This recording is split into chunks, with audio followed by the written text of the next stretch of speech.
Hello everyone, কেমন আছেন সবাই? আশা করি ভালো আছেন। Good morning.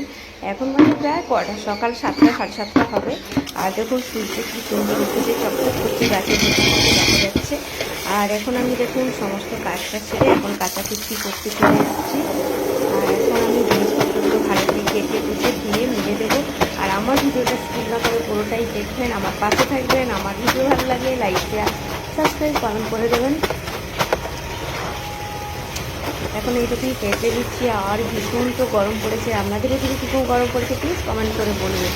যাই হোক, আমাদের তো সকাল হলে বাড়ির বউদের তো কাজ করতেই হবে, টুকটাক এটা সেটা তো কাজ থেকেই থাকে। আর আজকে খুব একটা কাচাকুচি নেই, সামান্য একটু অল্প কাচাকুচি আছে, এখন কাচাকুচি করে নেবো আমি।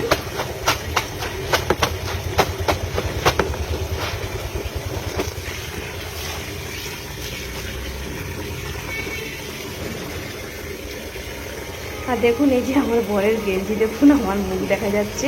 মানে ও এসিতে কাজ করে তো এরকম দুদিন ছাড়া, আজ নতুন গেঞ্জি এনে দিলে কালকে ঘুরিয়ে নিয়ে চলে আসে। তাহলে বুঝতে পারছেন আমার বর কত কষ্ট করে। দেখুন পুরো ছিঁড়া, আর ছিঁড়া গেঞ্জি ওকে আর কিনে দিইনি আমি রেগে। আর আমি তো বেরোতে পারিনি, গেঞ্জিও কিনতে পারিনি। যাই হোক, ওই গেঞ্জি পরে ডিউটি চলে যায়। আর আপনারা কিছু ভাববেন না, আমি জাস্ট মজা করলাম। আর সত্যি কথা বলতে ও তো মানে অ্যাসিডে কাজ করে তো এরকম গেঞ্জি জামা সমস্ত কিছু পুড়ে যায়। যাই হোক, এখন